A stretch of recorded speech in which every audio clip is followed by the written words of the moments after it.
Welcome to Lambspun Live. This is the beginning of May, and we have two wonderful guests that we're super happy to introduce to you. One is Izzy's mom, and her name is Danielle. And then we also have my brother-in-law, Francois. We introduced him once before, and he is like one of the most popular hits at Lambspun. He comes from a family in France that is steeped in French culture, and he travels there frequently. Much of his family is still there. And the reason he is partly connected to this live presentation is that Lambspun is a big user, supporter, believer in silk. And his family actually has some history with that. So we're going to start with Francois and just to find out a little bit about his history and what he remembers about silk in France. Yes. Hello, fiber lovers. So thank you, Shirley, for that great introduction. So I've been trying to give you some background on silk. I found out that silk, in fact, probably goes back to at least 3000 BC in China, which is pretty amazing. Yes. And it was a well-guarded secret. Everybody in the world wanted silk fabric. Nobody knew where it came from except the Chinese. And so, the penalty for revealing the secret or smuggling silkworms or silkworm eggs was instant death. So that kept the secret for a long time. The Romans, so now we're, just about at BC, the beginning of BC, or the end of BC rather. They were bringing in boatloads. I shouldn't say boatload because it wasn't by boat, but a lot of silk from China still. Through, I guess, the Silk Road and all that. It was very popular, and everybody wanted to get their hands on the secret. And it wasn't until, we're going to jump another 500 years, 552, that a monk, or one or two monks, smuggled some eggs of the silkworm, the Bombyx mori, in a hollow bamboo cane. Wow. and they brought it to Constantinople. Oh my gosh. And so that's what got the business started over there. So from there, it went to what is now Iran, Persia. And so Persia became a big center for the production of silk.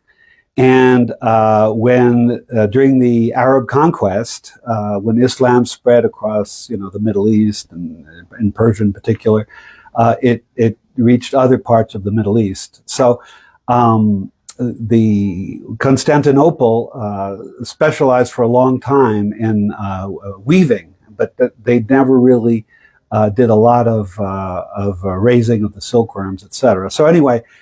This is moving from east to west.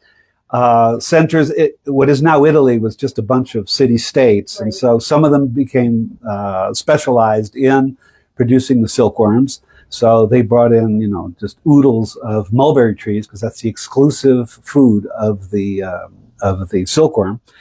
And mulberry silk. and what surprised me is how the heads of state, so not just Constantinople, but in France, like my homonym François Ier, the king of France, in the 1500s, realized that he had all this gold leaving the empire because people were buying so much silk from the Middle East and from China. China was getting rich beyond measure. And so all these heads of state were trying to figure out how can we keep this money in the empire.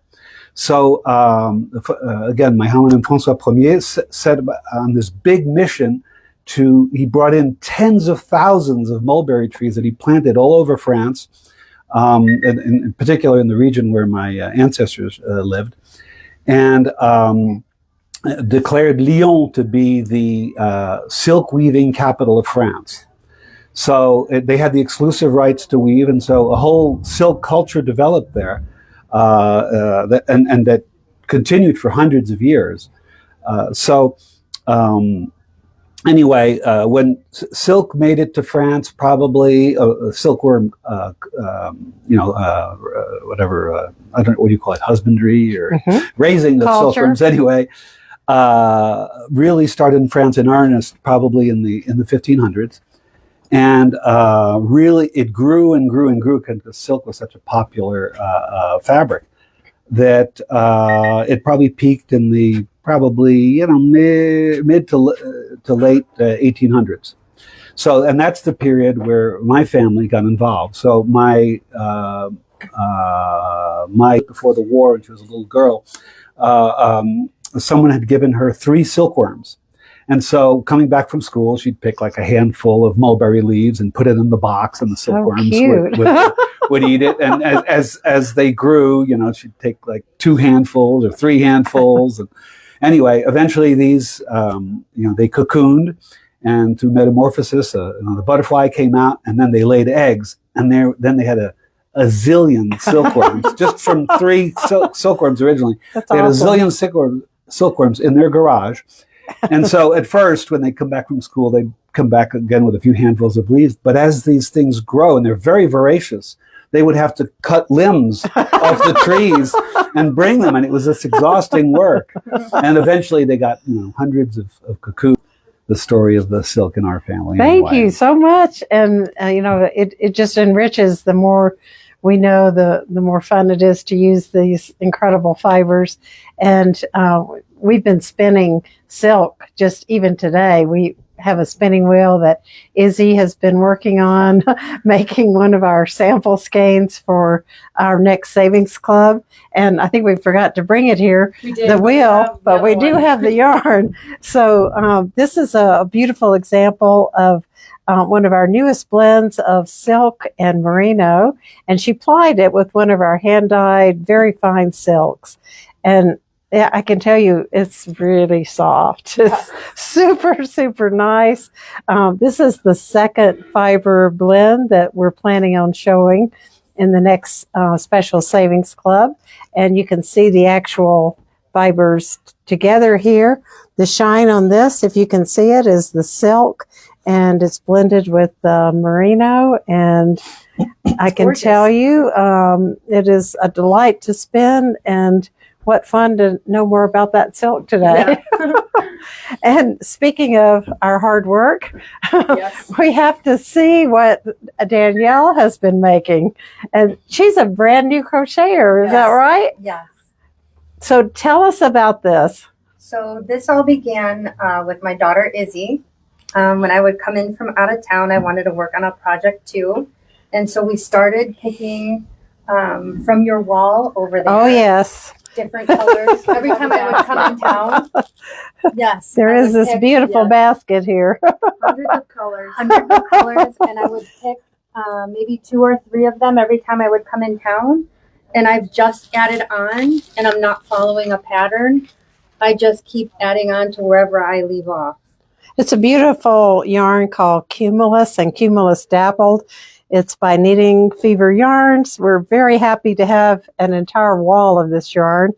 And I can't believe she did this with so little training. She learned how to do a single chain and single crochet.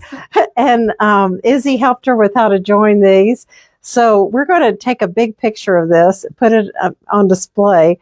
And for our newbies that are just learning how to crochet, I think it'll be fantastic inspiration. It's really a work of art. Yeah. Your choices of colors is amazing. The way they go together is awesome. And we can't wait to see it finished. So you like to use little bitty balls too, right?